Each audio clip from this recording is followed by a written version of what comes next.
My name is Dr. Nancy Hozappel. I am the State Director for the Office of Special Education.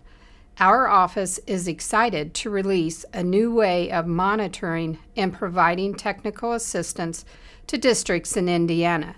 Through results-driven accountability, our office is striving to be transparent, collaborative, and focused on improving results for students in our state.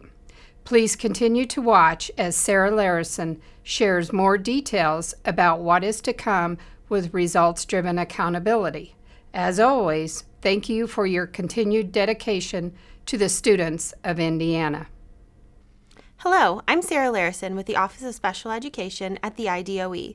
Today, I'll be talking about Indiana's new way of monitoring LEAs and calculating determinations. Results-driven accountability is a way for our office to balance the way we look at compliance by also looking at results and data timeliness. As we make these changes to our monitoring system, we've engaged many external and internal stakeholders.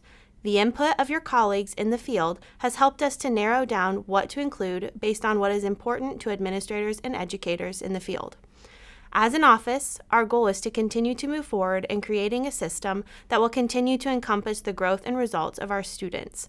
Our vision is to accomplish this through partnerships with all of you. This graphic shows the breakdown of what is going to be included in this year's calculations. Results will be 50% of the overall calculation, compliance indicators will be worth 30%, and data timeliness will factor 20% of the overall determination score. Within each of these categories, there are various indicators that factor into the overall score for that section. Within the results category, we're using assessment, school-aged LRE, graduation rate, and preschool outcomes. Assessment is 40% of the results category, school-aged LRE and graduation rates are each 25%, and preschool outcomes are 10%. Within the assessment calculation, we are looking at growth and proficiency on state assessments, proficiency on IREAD 3, and participation in the alternate assessment. School-aged LRE will be calculated by the Code 50, where students are spending 80% or more of their time in the general education classroom. Preschool outcomes will look at the 3 domains from ISTAR-KR and the growth that is made in each of those areas. These 3 areas are social-emotional skills, acquisition of knowledge and skills, and behavior to meet needs.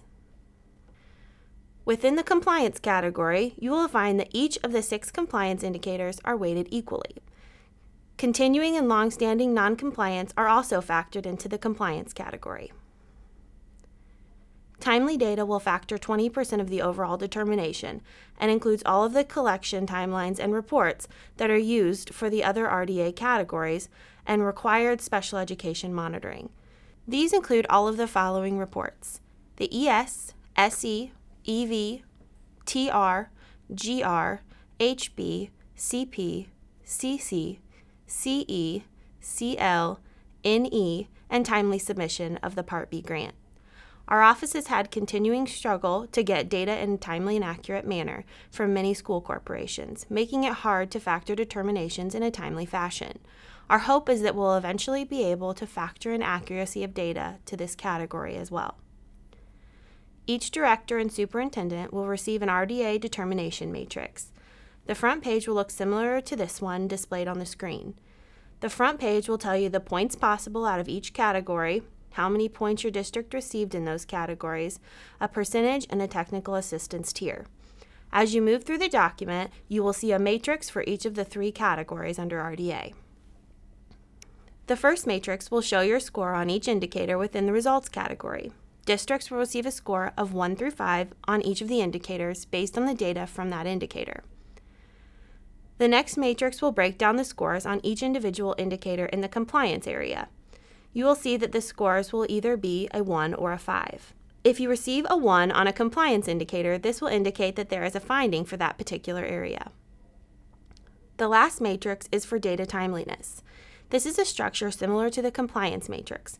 You will receive a 5 if the reports were submitted on time and a 1 if the deadline is missed.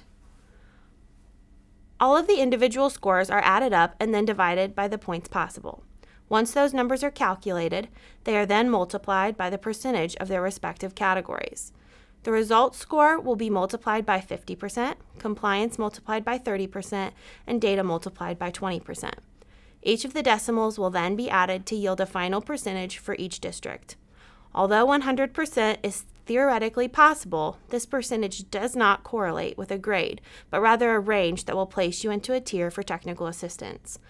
Our office will be releasing findings and determinations the week of November 19th.